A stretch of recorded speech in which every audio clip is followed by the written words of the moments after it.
Petite vidéo aujourd'hui pour vous faire un guide stratégique sur Projet Gaïa. Et on va commencer avec la sempiternelle tier list des factions. Qu'est-ce qui est bien, qu'est-ce qui est pas bien, qu'est-ce qu'on n'en sait rien, voilà. Tout ça, c'est parti. Ouais, c'est parti. Donc on va faire par ordre qui nous semble croissant. Ouais, c'est ça, voilà. Et on va démarrer avec sans doute l'une des factions, à titre perso, que j'aime le moins jouer. Et je pense que c'est pareil pour toi. Ouais, je la joue jamais. Nos amis, les Glines. Ouais. Les Glines, pourquoi si bas? Déjà parce que leur pouvoir est un problème, ici. L'absence de cycle fait que tu ne te déplaces pas. Donc c'est pénible tant que tu as pas fait ton académie. Avant de la faire, c'est mou, c'est lent. Le pouvoir du palace est assez faible, vu que ça donne ça fait une clé, ce qui est assez cool. Mais au final, c'est assez peu consistant par rapport à d'autres choses. Ouais. Donc voilà, c'est vraiment une race à prendre si tu veux jouer le scoring tout le temps. Ouais. Voilà. Alors, ça marche très bien dans différentes situations, hein. Mais c'est plutôt en termes de feeling, je trouve ça toujours moins fort. Typiquement, si jamais tu as un scoring de Planète Gaïa, je vais préférer jouer complètement autre chose, notamment les Terraniens, les Itars. Voilà. Étrangement, sur le papier, ça a pas l'air si nul, mais quand tu la joues, je sais pas. Ouais, je sais pas, en pratique, moi je trouve ça mou. Ouais, en fait, c'est ça, c'est mou. Ouais, c'est ça, c'est hyper voilà. mou. Et c'est clairement ça qui m'amuse le moins en plus. Ouais, clairement. Donc voilà. Okay. Désolé pour les Glines, mais. Ouais, non, mais ça c'est classique sur BGG, ça a tendance à être un peu la même, quoi. Ouais. Moi, je vais enchaîner sur les androïdes fous. Alors là, c'est très particulier. C'est de loin la race la plus compliquée à jouer. Déjà, elle a les académies, le palace qui sont pas au même endroit. Très bizarre à jouer, il y a des starts très atypiques dessus. Et toi comme moi, chaque fois qu'on a joué, qu'on avait l'impression d'être totalement au taquet, moi la partie de ma vie, j'ai fait 170 quoi, avec eux. Ouais, c'est voilà, ça, 170, 180, et tu donnes tout, t'as l'impression de faire la partie de ta vie, quoi. C'est très compliqué à jouer. Le fait de pas pouvoir monter la piste techno qu'on veut, au début on peut parce qu'on doit monter la plus basse, mais au bout d'un moment on plafonne complètement. Quelque part on n'arrive quand même pas à monter celle qu'on veut dès le deuxième tour. Ouais, non, on démarre sans science. Si tu fais un départ académie, t'as qu'une seule tuile techno, enfin c'est très compliqué à jouer. Il faudrait genre s'y mettre pour de vrai, genre en faire 15 de suite avec eux pour voir, tu vois. Ouais, mais c'est pas grave. J'ai pas envie de les faire, quoi.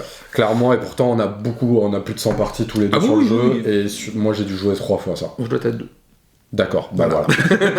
Bon, voilà. C'est pas qu'ils sont nuls pour le coup, c'est qu'ils sont vraiment atypiques. Enfin, limite, ils sont genre à part tiers. Ouais. C'est ça, c'est vraiment. Clairement. Ça. Voilà. Donc, ça, on va avoir après pour moi nos amis les dauphins. Ouais. Les Lantidas. Alors là, on n'est pas totalement d'accord là-dessus. D'accord. Mais globalement, déjà. Toi, tu mets dans le lot tiers du coup. Ouais. En fait, pour moi, ils sont pas jouables autrement qu'à 4. Déjà pour commencer, à cause de leur pouvoir. Qui fait qu'il y a 2 ou 3, il n'y a pas assez de monde, donc du coup tu profites pas du pouvoir. Et le fait que je sois complètement nul avec participe beaucoup à ce problème pour moi. Vraiment, je ne sais pas les jouer, c'est terrible. Je me retrouve toujours très bloqué parce que j'ai plus de mines, j'ai tout mis ailleurs, et du coup mais en fait elles évoluent pas ces mines. Non, en fait, arrête d'être con, Yoel. Ouais. Voilà, donc c'est très particulier à jouer. Je trouve en plus que le très faible pool de jetons est vraiment un problème. Je sais pas pourquoi ils ont fait ça c'est bizarre. Je sais pas, il y a pas mal de rééquilibrage en ligne, justement, pour leur filer 6 jetons aussi à eux. Voilà, parce que vraiment, t'es un peu en galère quand même. Après, parce qu'ils ont considéré que le fait que tu puisses mettre des mines sur les autres fait que tu vas avoir beaucoup d'influence, mais dans les faits, c'est que des influences à 1. C'est pas fou, quoi. Donc voilà, donc du coup, ouais, l'Antida, c'est pour moi, c'est pas le tiers, mais c'est pas non plus assez bon pour être dans le tiers juste avant. Donc t'es un peu à la frontière. Moi je la mets juste au-dessus parce qu'en vrai je l'ai pas mal joué à 3. Après il y a des départs atypiques. En vrai t'es obligé de faire départ palace pour faire de la science. Oui. Et du coup tu profites du pouvoir et tu fais de la science en profitant du pouvoir. Et en fait là c'est pas si mal quand tu joues avec des joueurs. En fait, tu peux vraiment, même si tu joues avec des joueurs agressifs et tout, de toute façon, tu te mets sur eux. Ça a tendance à déstabiliser les gens autour de la table aussi. Donc, t'as un côté un peu man game qui est assez rigolo avec cette race. Moi, je les aime bien. Je les ai pas joués énormément parce qu'ils sont tellement atypiques que tu joues de manière trop différente par rapport aux autres races et c'est pas une bonne race d'entraînement, on va dire. Non. Mais tu joues pas le même jeu que les autres. Mais moi je les mets tiers au-dessus, pas à 2 évidemment, mais à 3-4 honnêtement, moi je fais des 180 relativement facilement avec quoi. Okay. Mais je sais pas trop comment. Mais il faut avoir un truc assez positif sur les points de victoire et tout quoi, clairement. Alors ensuite dans le 3e tiers, juste un peu au-dessus, on va commencer avec les Baltak. Baltak, pareil, faction extrêmement atypique. Pourtant, t'es fort avec eux. Je ne sais pas pourquoi. Vraiment, genre, les parties que je fais avec eux, je tape les 200 points 100% du temps. Ouais, ça c'est ouf. Je ne sais pas comment je fais. Et du coup, tu mets ça en C tiers, quoi. Mais parce que vraiment, je ne sais pas. C'est un mystère. Tu sais, souvent, je suis le premier, genre, waouh, faut tant de points avec eux, comment j'ai fait, où j'ai scoré. Ouais. Et en vrai, leur pouvoir. Enfin, en plus, moi, j'aime bien jouer navigation pour me déplacer. Les Baltac te disent genre que non. Déjà. Alors, je vais souvent les prendre pour faire suer les joueurs qui vont jouer genre Itar ou Terranien. Ouais. Parce que tu terraformes, enfin tu gaillaformes plus vite qu'eux, beaucoup plus fort, et toi en plus à la fin de la partie, ils te sont encore utiles. Tu t'en sers pas pour les CQC, toi, du coup. Bah si, en fait, tour 1, 2, 3, ouais. Tu gaillaformes comme un sauvage, ouais. Et quand il y a plus de planète violette et que tout le monde est là, genre, bah, j'ai 3 gaillaformeurs, j'en fais quoi? Je fais des cycles avec. Ouais, mais du coup, comment tu fais pour aller faire la distance, du coup, vu que t'as pas de distance, et t'as besoin de CQC pour ça? Tu vas souvent, tu as gaillaformé genre 2 planètes par tour, ouais. Tu en gardes un pour te déplacer, ouais, mais en vrai, je sais pas. En plus, leur académie, elles sont cheloues, y a pas. Ouais, trop bizarre. Voilà, vraiment, je ne sais pas. J'aime bien les jouer parce que du coup, je fais souvent les labos, ouais. Et je vais les jouer quand t'as la tuile de manche qui score sur les labos, ouais. Et la tuile techno avancée qui score sur les labos aussi. Moi, c'est clairement la race que j'ai le plus de mal à jouer parce que je sens bien qu'elle a un bon potentiel et qu'elle est forte, mais j'arrive pas à la jouer, quoi. C'est ça. Et puis pour le coup, je suis toujours en dèche de tout. Vraiment, hein. Je commence mes tours, j'ai 2 minerais, 3 sous, je fais et c'est plutôt avec quel start de point de victoire que tu ferais ça? J'en ai pas. Enfin, vraiment, hein, je la joue au feeling complet. Ça se passe bien à chaque fois. Hein. Et je pense que les gens te prennent pas au sérieux quand tu joues Baltac. Non, vraiment, on te non, mais c'est vrai, et puis les gens savent pas trop comment le contrer et tout, c'est vraiment trop bizarre. Déjà, si toi tu sais pas ce que tu fais, eux savent encore moins que toi ce que tu vas faire. Du coup, c'est assez particulier. Faire 200 points sans savoir ce que tu fais, c'est pas mal quand même. Là, c'est de la magie un peu. Il se peut que j'ai un peu l'expérience sur le jeu, donc à la fin, tu sais quand même gratter les points. Mais ouais, il y a vraiment ce côté, genre, j'y vais vraiment. Ouais, c'est ça, j'ai pas de plan fixe avec les Baltac. Ok. Voilà, mais vraiment, ça fonctionne parfois. Donc, ça marche. Donc voilà. On va enchaîner avec les Firax, donc ça fait les 2 races noires hein, qui sortent en premier quasiment. Les Firax. On les aime bien, en fait c'est un peu entre deux quelque part. C'est vrai que toi tu les mettrais plutôt le tiers au-dessus. Ouais, mais parce que j'adore les jouer. En fait, ils sont cool. Moi j'aime bien les jouer, mais clairement ils ont un départ atypique. Clairement en fait le départ, c'est pas départ académie, c'est départ labo plus comptoir. Plus comptoir pour le tour d'après. Pour faire le tour d'après, le palace, pour pouvoir vite convertir ses labos. Donc très bizarre à jouer. Là aussi, toi, t'as tendance à mettre le comptoir du coup loin. Ouais, quitte à le payer plus cher, comme ça au moins. Pour pas filer l'influence à chaque fois. Suffit, arrêtez les blagues. Moi, c'est vrai que j'ai beaucoup fait d'influence avec ça et c'est. Moi, je suis pas la Croix-Rouge. On donne pas d'influence aux gens. Donc non, plutôt bonne race, mais moi je plafonne avec quoi. Clairement, je crois que j'ai jamais fait plus de 180 avec. J'arrive pas à dépasser. Je dirais que leur petit souci, en vrai, c'est que si vraiment la partie est un peu tendue, un peu compétitive avec les joueurs présents. Tu vas pas la prendre. Voilà, moi je vais souvent les prendre avec des joueurs un peu nouveaux qui débutent parce que la race m'amuse beaucoup à jouer. Parce que c'est rigolo, tu vas être en haut de toutes les pistes très très vite. C'est chiant, tu démarres avec rien quoi. Ah bah par contre t'as 2 sciences quoi. Voilà, mais t'es à poil. Revenus de sciences. Mais t'es à poil. Ouais. Donc voilà. Donc moi j'aime bien. Ouais, moi aussi j'aime bien en vrai. On a hésité à le mettre légèrement au-dessus, mais en vrai au-dessus il y a quand même des races meilleures et plus consistantes ça, quoi. En fait. On va dire que c'est comme ça. On va avoir nos amis les Xeno. Qui sont les nomades de Terra Mystica. Xeno, c'est pour le coup ultra facile à jouer. Enfin, je suis pas d'accord avec ça. Tout est relatif, toujours pareil. Mais déjà, globalement, on commence avec 3 mines, ce qui est assez pratique. Ça, c'est bien ça. Ça, c'est quand même plutôt cool. Tu commences avec du SIC, du CIQ, assez facilement. Ton pouvoir, tu sais que tu peux le déclencher très tard. Ouais, clairement. Parce que clairement, je prends pas la tête dessus. C'est ça. Clairement. T'as pas d'hésitation à te dire est-ce que je pars académie, est-ce que je pars non, tu pars académie, t'arrêtes de réfléchir. Voilà, il y a vraiment ce côté un peu guidé, au moins sur les tours 1, 2, 3, qui est assez pratique, assez agréable. Mais par contre, t'es sur une piste pas évidente à jouer, qui est la piste des intelligence, officiellement, je crois son nom. Voilà. Donc ça, Xeno, c'est cool, c'est facile à jouer. En plus, tu démarres avec 3 mines, donc t'es jamais vraiment en galère de déplacement au départ. Mais tu peux pas te faire punir en mode genre du coup je suis tout seul. En vrai, tu sais quoi, c'est le meilleur T1 du jeu. Pourquoi ? Parce que déjà tu démarres avec 3 mines et en plus de ça tu fais départ 4 CQC et tu démarres la tuile, donc tu démarres avec 3 tuiles. Sur un départ académie. T'es serein. Après voilà, c'est encore une fois le départ 4 IQ machin et tout, ça demande un peu de pratique. Tu le fais pas sur la première partie, mais. Sur un départ académie, franchement c'est assez simple à faire. Ça se fait, mais voilà. Après moi je suis pas fan du gameplay Xenos de manière générale. C'est ça, en fait ça s'essouffle. C'est ça le truc, c'est que tu fais un départ de ouf et tu sais pas pourquoi à un moment tu t'essouffles. Oui. Parce que la piste CIQ, t'as pas de revenus dessus. T'as pas de revenus, puis en plus tu génères pas de jetons puissance, donc du coup tu vas pas les cramer. Ça, c'est relou. Tu vas pas les cramer pour faire avancer plus vite, pour faire des trucs. T'es t'es toujours un petit peu compliqué, genre tes tours 4-5, t'es là genre. C'est ça, exactement. Alors que tu fais un T1 de ouf. Et c'est souvent les tours que j'aime bien, moi les tours 4-5, où vraiment tu fais tes points quoi. Donc voilà, donc Xenos, c'est pas mauvais. C'est même d'ailleurs plutôt très correct. Mais ouais, 3ème tiers pour nous, enfin pour moi en tout cas.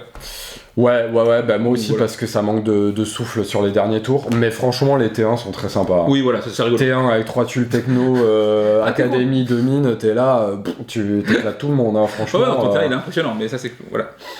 Qu'est-ce qu'on a encore Qu'est-ce en qu'on a troisième après tiers Alors moi j'ai les Géoden, mais toi tu les mets un peu au-dessus. Ouais, donc Du on va coup, faire oui. transition. Géoden, hein. vas-y, je t'en prie. Géoden, bah, moi je les aime bien. Ah, alors, je les aime beaucoup. Le truc, c'est qu'ils sont très contraignants. Dans le sens, c'est vraiment départ académie. Il faut pas mettre de mine sur autre chose que tes planètes jusqu'au tour 3. Tour 3, planétarium. Et à partir de là, tu commences à t'étendre. Mais sachant que t'as pas encore monté ta terraformation. Ouais, mais Donc du coup, ça veut dire qu'il faut que tu aies une planète à côté de toi qui te permette de faire une terraformation à 1. Quand t'es laissé la terraformation à 1, ou qu'il y ait une tuile booster qui t'ait laissé la terraformation à 1.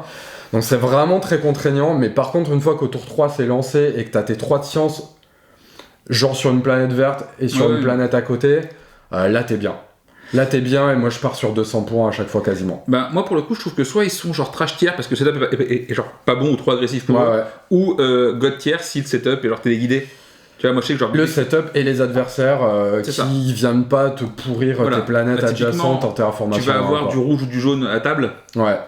Bah oui, tu vas un peu faire la gueule quoi. C'est ça. Tu peux pas les prendre en premier en fait. C'est ça. Voilà, c'est vraiment un espèce de counter pick un peu genre du mec qui prend la sa faction. Mais effectivement, si jamais tu as la file de scoring sur les planètes terraformées et en plus la tuile techno qui te dit que tu prends un point dès que tu passes par planète colonisée, c'est nimp. Enfin voilà, tu peux faire des scores débiles. Et puis tu montes économie ou science avec, donc si t'as une bonne tuile de techno dessus, genre les Katsu, c'est cadeau. Oui, mais voilà. Moi en vrai je fais des scores presque top tier avec, mais elle est tellement contraignante à jouer que tu l'appliques pas n'importe quoi, n'importe comment. Voilà, c'est ça. Mais c'est très fort, mais très contraignant. Ouais, je vois bien, vois bien l'idée. Mais je fais des 200, 210 easy avec, hein, avec le bon setup. Voilà. Ensuite, dans le second tiers, on grimpe un petit peu dans l'étage. On va avoir pour moi les Etchala. Etchala, je ne sais pas. Les pigeons. Ouais. C'est la race moyenne par excellence. C'est la race couteau suisse. Ouais. Et surtout, c'est la race la plus permissive du jeu. Ouais, clairement. Parce que c'est la seule, une fois que son institut est construit, qui peut transformer son or en autre chose. Du coup, tu sais que tu fais de l'or. Ouais. De l'or. En plus, tu commences avec 5 de thunes de plus. Tu en as 3 là et 1 sur la piste. Mais pareil, il y a une mauvaise conception sur le jeu de penser qu'il faut faire planétarium tour 1. Mais non, ça sert à rien. En fait, il faut faire ses revenus d'or. Tu le fais tranquillement au tour 3. Oui, complètement. En plus, avec un départ académie, tu peux être en haut de la piste des revenus tour 1. Ouais, et ça, c'est quand même vraiment confort. Ouais, c'est ouf. T'es tranquille. Hein. Ouais, c'est clair. Donc voilà.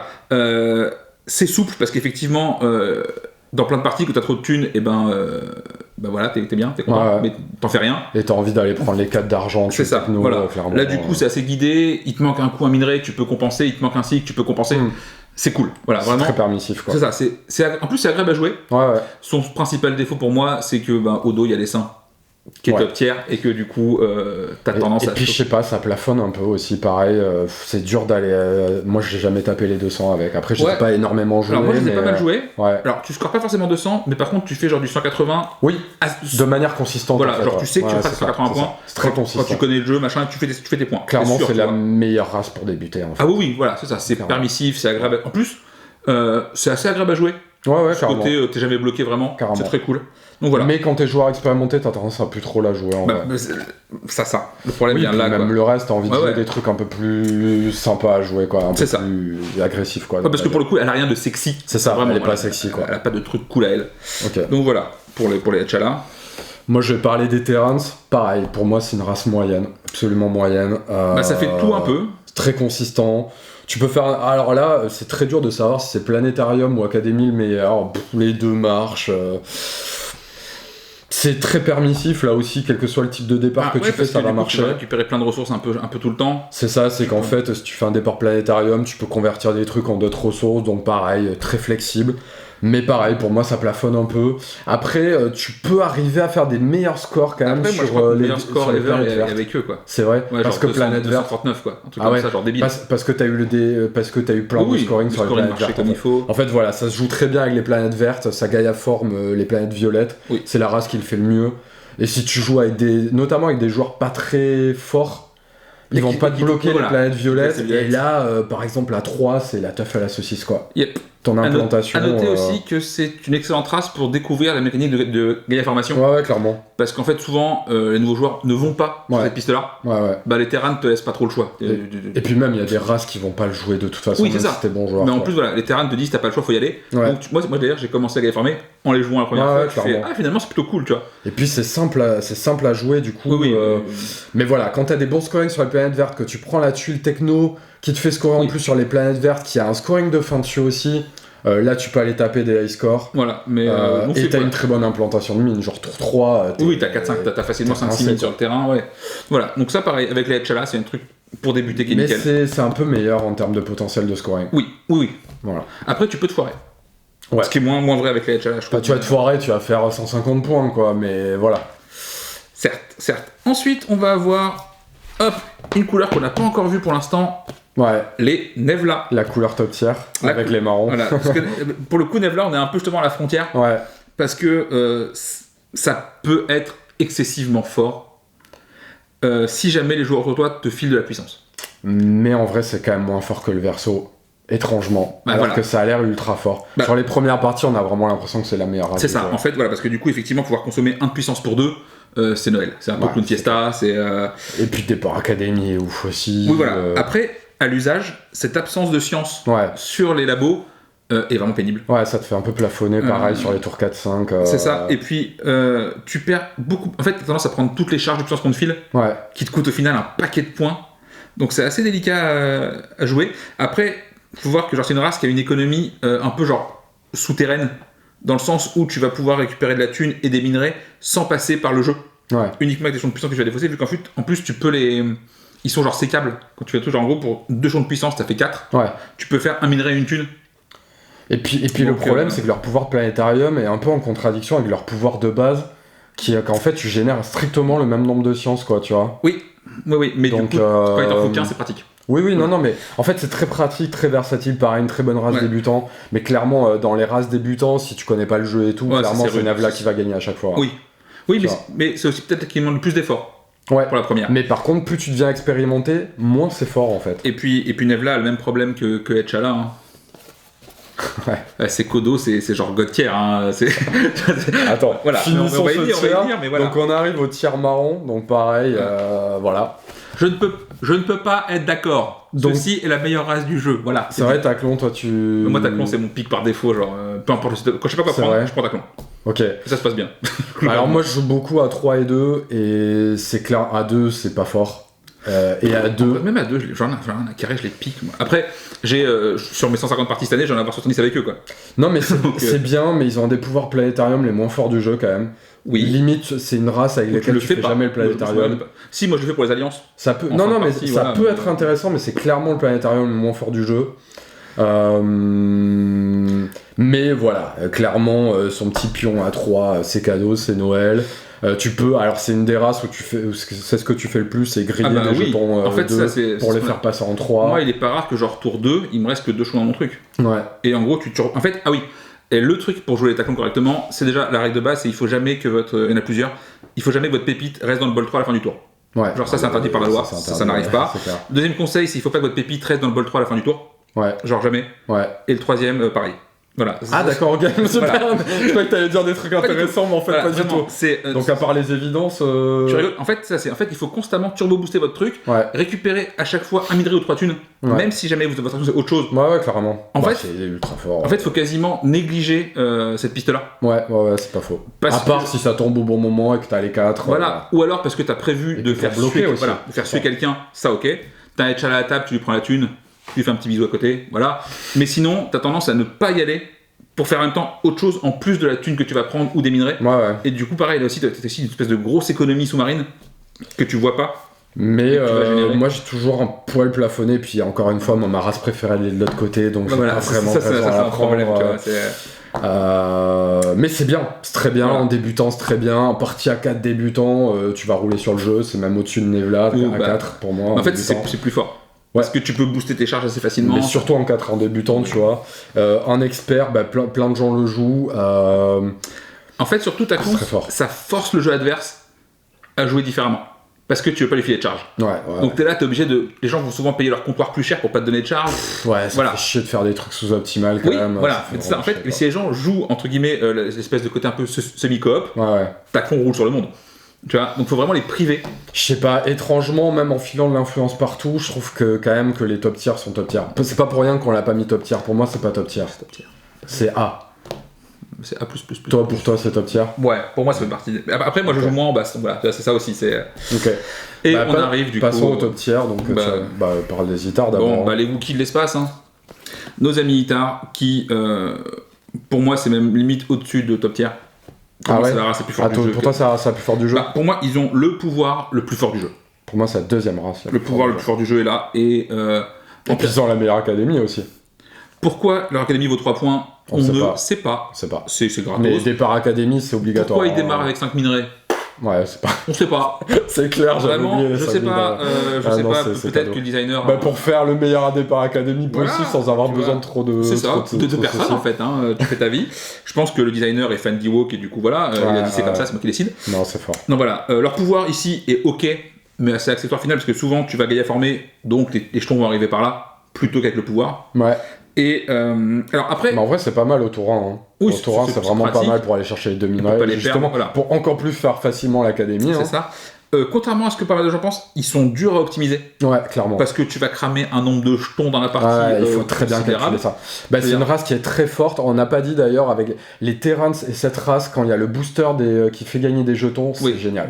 Vraiment, ces deux races, ce booster, il est nul. Enfin, il est pas ouf en temps normal, mais avec ces deux races, il est vraiment ultra fort. Voilà. Mais voire indispensable. En termes de points de victoire brut, le pouvoir des Itar est complètement considérable.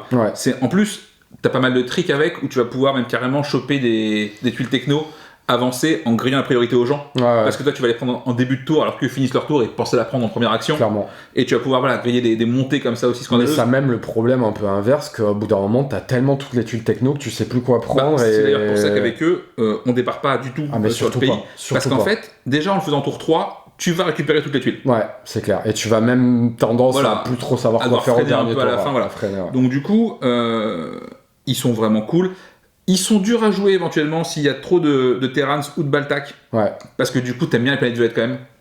Il t'en faut pas beaucoup, mais il t'en faut au moins une par tour pour justement mettre des jetons là-dedans. Donc si vraiment tout le monde te conteste, bon. Après, ils sont tellement forts que même comme ça, ils s'en tirent. Le peuple a tout. C'est clair. Faut juste faire gaffe à pas griller ces pions trop tôt, pas faire de départ planétarium. Il y a quelques petits conseils d'usage. Mais voilà. Mais les Wookiees, c'est. Je te laisse parler de l'essaim direct parce que moi il faut que je me garde ma chouchoute pour la fin quand même. L'autre faction qui est aussi forte, qui est chiante à jouer. Mais ça on met en troisième. En vrai, Itar vraiment clairement 2. Oui, Itar est au-dessus. Parce que ça c'est quand même plus contrable en fait ce truc là. C'est contrable, tu peux te faire punir et tu t'amuses pas. C'est bizarre. Moi je trouve ça tellement boring à jouer quoi.